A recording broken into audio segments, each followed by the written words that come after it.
Well, welcome back. We are, of course, talking about dementia, more specifically the different stages. And so if you have a loved one with dementia, we are talking middle stage right now. If you're in the early stage, please check out the episode prior, because we really did a thorough dive into what that looks like for you.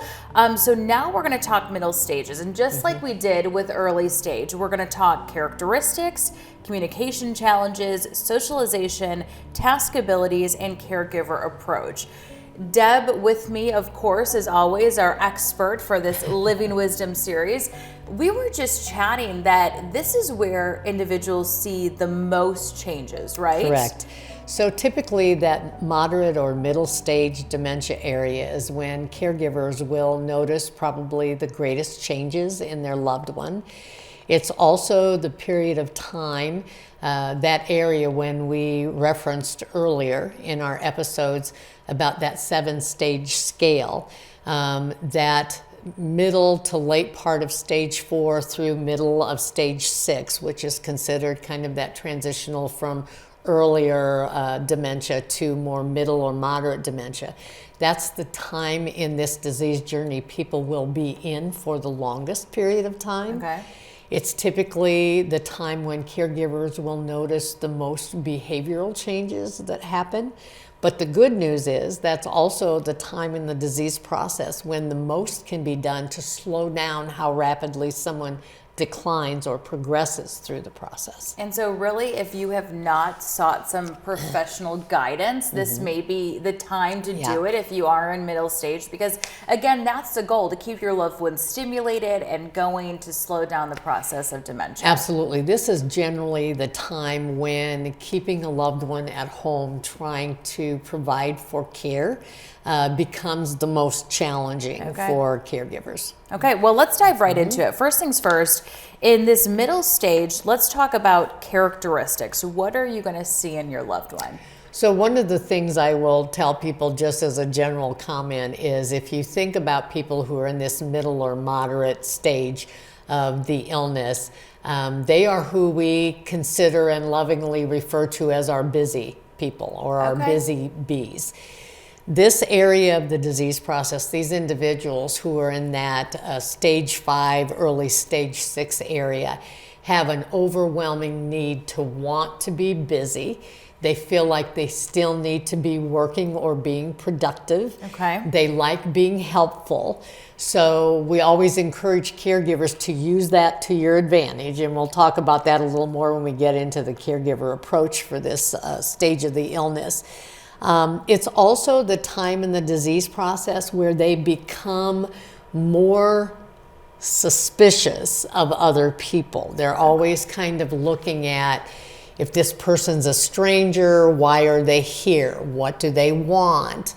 They are very suspicious of people and things in their environment that are not familiar. These people need a lot of security.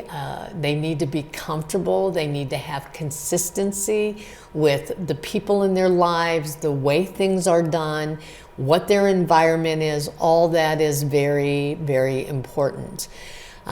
We talk about, as we're looking at the progression of the disease process and how people are transitioning, you may hear professional caregivers or a physician talk about a functional age, what we call a functional age. When we're making reference to that, what that is connected to is with the changes that are happening in an individual's brain. It's referring to at what level, if we had to assign an age, at what level is this individual's brain processing information? How do they process communication? How do they understand their environment? How do they relate to people and things on an emotional level? These individuals who are in this moderate or middle stage part of the disease process typically are processing information somewhere between a 4 and 6-year-old for most of the time. Now, when I say that, I'm not talking about intelligence or intellect. We're talking about the way the brain understands and processes information. So for example, I would tell people, think about, let's say today is your preschooler's first day of school. Okay. And what your goal is you want to get your child up, get them bathed, get their teeth brushed, get them dressed, put their coat on, and get them on the bus, right? Right. Okay. So if you were going to do that with a preschooler, would you go in, wake them up and say, oh, okay, Kelsey, come on. It's time for you to get up. Now, I want you to go to the bathroom, then go in the bathroom, brush your teeth, come downstairs. I'm going to give you your breakfast, rinse out your bowl, go back upstairs, lay your clothes out, want you to get dressed, put your shoes and socks on, come on down, grab your backpack and your coat, and we're going to school. No. If you did that, how far would your preschooler get? I think sitting up in bed. Right. Like, maybe. What?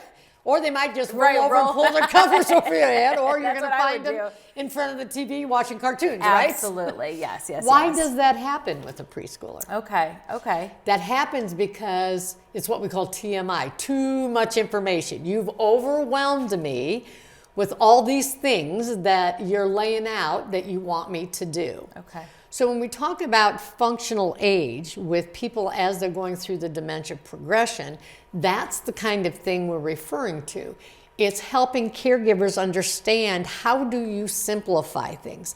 How do you break things down? How do you give people instructions one step at a time to help them be able to continue to be successful? Preschoolers can still do a lot for themselves. They just need guidance, instructions, simplification to make those things happen. You say some characteristics are delusional. Yeah. So one of the things that happens, and is very common at this stage of the journey, is that people do not understand or embrace things that are necessarily factual. So because of that, however I perceive something to be becomes my reality. Okay. Just like when you think about that preschooler, whatever I believe to be true is how I deal with my reality, because that's fact to me if it's what I believe. So when we say people in this middle or moderate part of the disease process live in a world that whatever my perception is my reality. So for example, if you are in reality my sister, but I'm at the area in my disease process where I believe you are my mother because I think I'm 12 years old. Yeah. All right? And I think you're my mother, not my sister.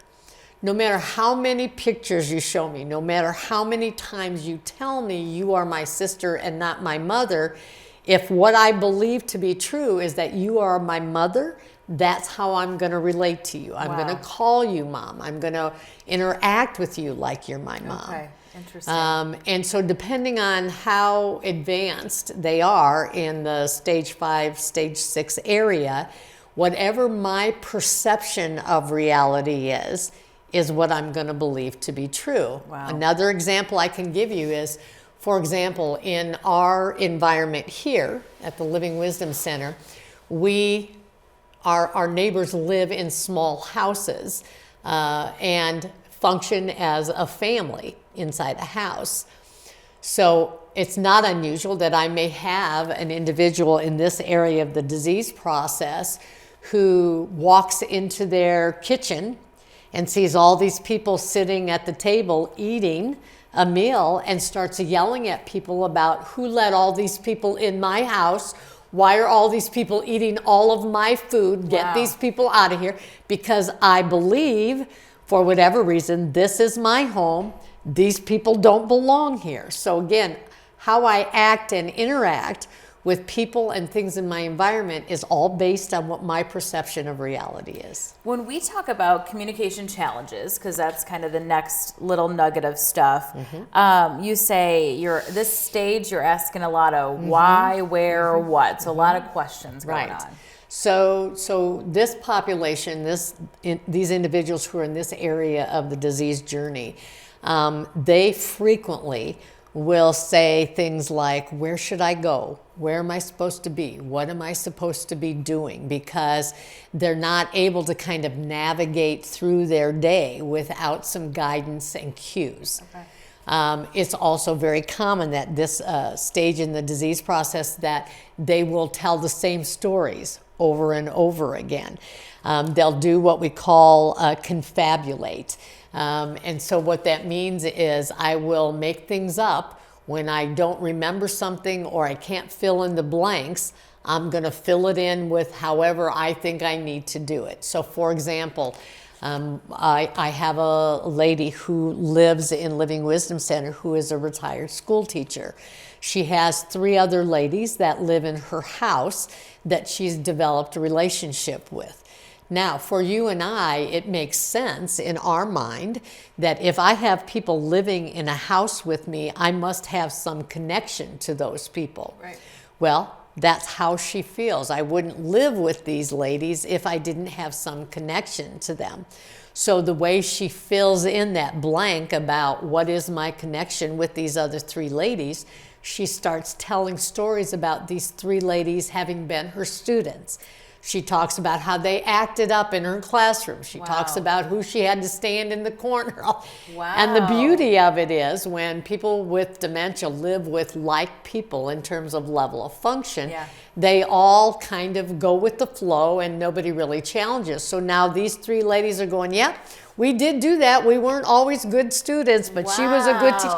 And so you see this whole kind of new level of development and existence that happens for them in their sense of reality. Wow. You also say that they don't like being alone, they have fears of abandonment, and safety concerns are an issue here too. Correct. So when you go back and think about what we talked about in terms of where they're at in their level of function, and we made reference to that preschool to kindergarten age, so their safety awareness suffers because at the level that their brain is processing information, just as a preschooler would, they think they're capable of a whole lot more than they are.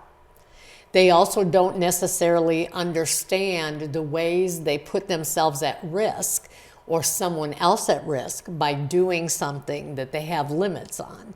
And so safety becomes a huge issue. So people that are still living at home will stop taking medicine because I don't like the color of my pills, without understanding if I don't take this, this is what the consequence is going to be. They might decide to go crank up their furnace to 92 degrees because I feel chilled, with no awareness that that's going to overheat me, I'm going to dehydrate, I'm going to be not safe.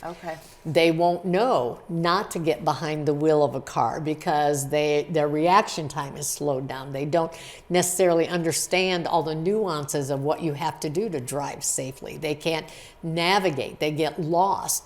They will wander out of a front door and walk down the middle of a highway, not understanding the risk of what might happen if they do that. Wow. And that's kind of where we say this is the perfect time to get some advice from medical professionals. That's exactly right. Or because typically this is the area in the journey when that individual person with the dementia diagnosis, their well-being starts to be in jeopardy. Or it might also be that the caregiver's wellness is in jeopardy just because of the constant 24/7 vigilance that you have to make sure you're managing all these moving pieces in their environment to keep people safe. That is tough. Okay, the next one we're talking socialization. Okay, this has to be interesting because as we're moving along, the complexity of things seems to be such a point here. So how do they even socialize with others? That's got to be difficult? So they have a tendency to be very easily distracted. Attention spans start to decrease.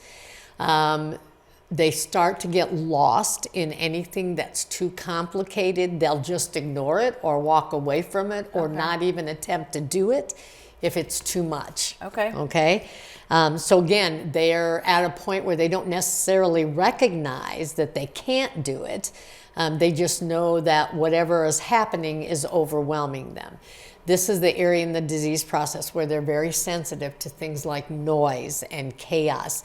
They are at the point where it's very important for them to know when they're interacting with somebody that that person feels safe and friendly. So having eye contact is very important. People, as they get into this area of the disease process, the way the brain interprets what the eyes see starts to change. Okay. So fields of vision will change.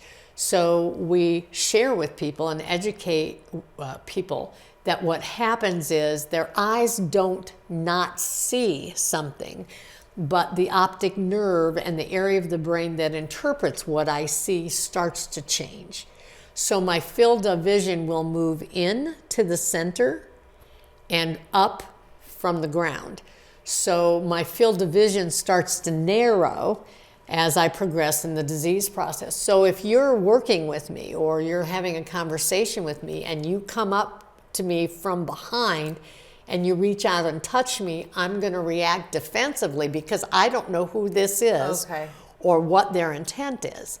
So it's very important that you are looking at me, you're on eye level, you make eye contact with me, you smile at me. Now I know I recognize you, you're safe, you look friendly, and I'm not going to feel threatened by you. Okay, that makes so much sense. Yeah. You also said, we talked about it in the early stage, but seems to kind of gotten worse in this stage, is this feeling of being rushed, kind of told what to do, that's just not really going to fly at this stage. So this just starts to be a bigger issue as people get from the earlier part of the dementia process into this middle or moderate stage. And what happens is they also neurologically will experience a breakdown between their brain and their body and how things are able to be voluntarily controlled. So people will experience what we call apraxia. If I'm being rushed or pushed or people are trying to force me to do something more rapidly than I'm able to do on my own, my body will start shutting down. And oftentimes what will happen is you'll see this, what we call a freeze up or a shutdown, where people can't make their body do what they want it to do. So for example, let's say I know that you're capable of putting your shirt on, okay, as long as I assist you with buttoning and those kinds of things. So let's say I'm holding the shirt up and I'm saying to you, Christine, put your arm in the sleeve. And you're going, okay, honey. But you're standing there with your arm down at your side. I go, Christine, put your arm in the sleeve. Okay, honey, because in your mind, you think you're making your arm move. But because of this shutdown or this breakdown, it's like a short circuit, if you will, between brain and body, you're not able to voluntarily make yourself do that. So one of the things we teach caregivers to do is a technique we call chaining. It's kind of like jump starting a car, if you will, and we'll talk about that a little more in future episodes. But what I would do to help you is take your wrist, guide your hand into the sleeve, let go, and then you can take it from there once I make that connection for you. Okay, wow, that's interesting. Yeah. You kind of talk about this stage of relocation trauma and negative reaction to change.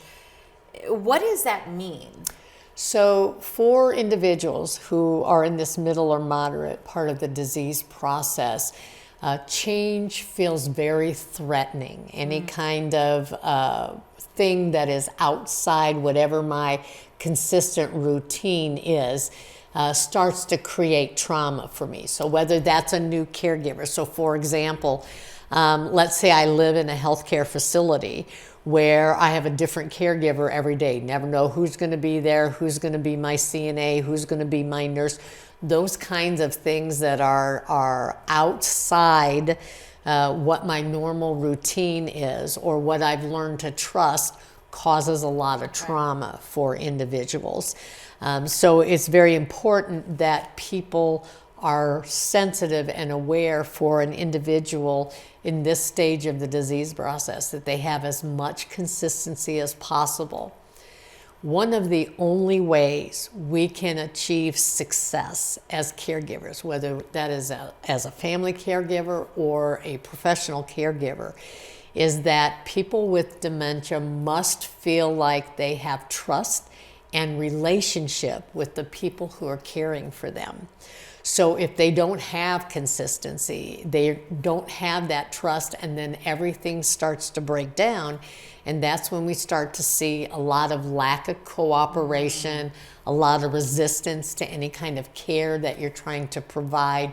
Is if I don't trust the person, the process, the environment, all of that starts to fall apart for me. What's interesting in this kind of phase too, you said this like almost girlfriend, boyfriend stage starts, the holding hands, like this is interesting. Yeah. Talk a little bit about, because they still have a lot of times the caregiver could be the significant other. So, so what's going on here? Yeah. So lots of times what happens as people are transitioning into this middle or moderate part of the disease process is that social inhibitions start to go away. So this area of our brain that gives us our social filter or helps us know and understand what's appropriate and what's not appropriate. It also is a part of the brain that helps us recognize who people are and what our relationship with those people are.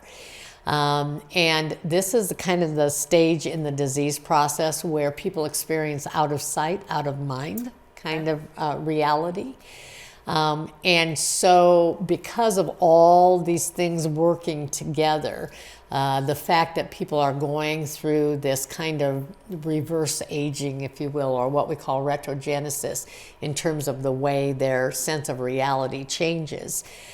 This is a very common time in the disease process where you may see people start to get frisky or have their sexual orientation, their need for affection will resurface itself.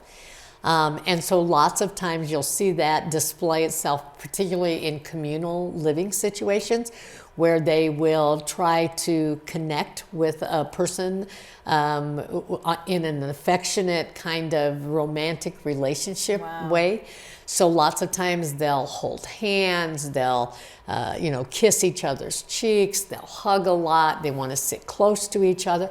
All that is very, very normal. Wow. But that can be a very difficult thing for caregivers to accept. If I've been married to you for the last 60 years and now I come in to visit you and you're holding hands with another lady or playing kissy face, that can be extremely 100%. Hurtful. Yeah. So again, it's really as caregivers, trying to help people understand it is the disease process, it's not the individual person. So it's not that your husband or wife has stopped loving you, it's that the brain has changed their ability to understand all that's happened over time in terms of their relationship with you. So it's something that when and if you experience that, to really talk to your caregivers in that environment and process through what's happening, how it's happening, what's triggering it, and help them help you, and lots of times help the professional caregivers know and understand how do we manage that so it's not hurtful. Let's talk about task abilities. What does that look like in this stage? Okay. So at this stage, like we talked about earlier when we said, preschoolers are still very capable of doing a lot, but they need lots of assistance in terms of coaching and coaxing and presetting things up. So, for example, if I send my preschooler in and say, I want you to go brush your teeth, if I'm not present, I'm not supervising, I'm not helping them out with any kind of cueing, they may just take the toothbrush, dry or wet, just run it across their teeth and say, I brushed my teeth. They're going to miss the fact that I need water, I need toothpaste, they're going to miss the steps of tasks because they just don't remember all the things that get you from A to Z. They're going to jump from A to L to Z. Right, absolutely, yeah. So they need a lot of verbal cueing, a lot of setup. It's important that you put things out in the order they should be used. For example, if you're going to ask a preschooler to dress themselves, You can lay out clothes, but how you lay them out is going to be important. Because if you don't lay them out in the order I should put them on, and I don't know where to start, I might end up with my underpants over my slacks. Wow. Because that's what order I put them on. Right. And that made sense to me. So again, it's about assisting them. Again, going back to what we talked about in a previous episode, you need to let people do as much as they possibly can on their own. Your role as a caregiver is to figure out how do you set them up for success with that. Keep it simple. Keep it as simple as possible. Right. The interesting thing here, you said they can be fearful of running water or even fears of falling. Yeah. So we're not really clear on why that is. We just know when people get to this stage of the disease journey, they have a tendency to have a lot more anxiety about running water, about getting into a bathtub, about standing for long periods of time. And lots of that comes from the neurological changes that start to happen in my balance, my ability to feel like my center of gravity is solid, that I'm not going to fall. They have a lot of fears of abandonment. This is also the time in the disease process where you may get what we call shadowing, where these individuals, when they get to this point, want to follow caregivers around to the point where, I've had caregivers share with me, Debbie, I can't even go into the bathroom that he doesn't follow me in there. And again, it's because emotionally, the level they're processing, they have a lot of fear about being left alone because they're starting to understand they need you to be able to function. Wow. And so they want what's comfortable. They want what feels safe to them. All right, let's talk about the caregiver approach. I know we've been sprinkling it in through here. The examples are so incredibly helpful. You're still this caregiver. You're watching over someone in this stage. What are your thoughts? So again, remember your role here is to set up your loved one for success. So giving guidance is what's important, not doing things for the person or commanding the person, go in here, you got to have a shower kind of thing. It's going to be more about setting things up, walking the person through the steps, putting everything out that they're going to need so they don't have to look for something or find something independently. These individuals who are in this middle to moderate stage respond very well to touch, to gentle guidance, to soft voice tone, to, again, eliciting help versus giving commands.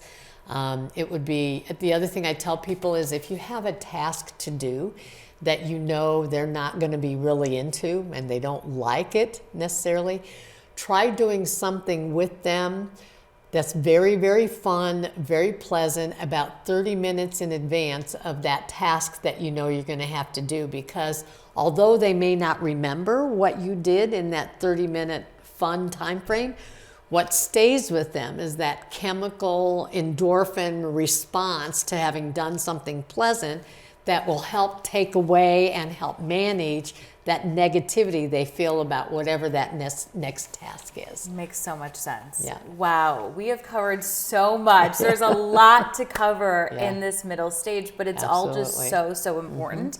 As we mentioned, we talked about the early stage in earlier episodes. We're talking about the middle now. The next one is going to be that late stage as we dive into it, just like we did this one. Is there anything else, though, that you think we need to cover in this that we haven't already? No, I would just encourage, this is probably the time that is the most challenging on the dementia journey. Again, as we made reference to, just to summarize, you're going to see the most changes happen.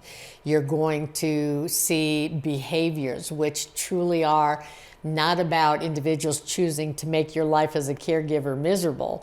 It's their way of communicating. If I don't know how to verbalize a need that I have or something I'm experiencing, I'm going to act out. And so it can be the most challenging time of the disease process, but it also can be one of the most rewarding if you allow yourself to relax, to stop using that frame of mind that they can't, and start to think about, okay, how can I help them be successful? How can I make this work? What can I still do? How do I find moments in joy in every day, every minute that we have together? Because that is a gift for as long as you have it. Although when you're in the midst of it and the challenges of it, that's difficult to see. So let people like me help you find that.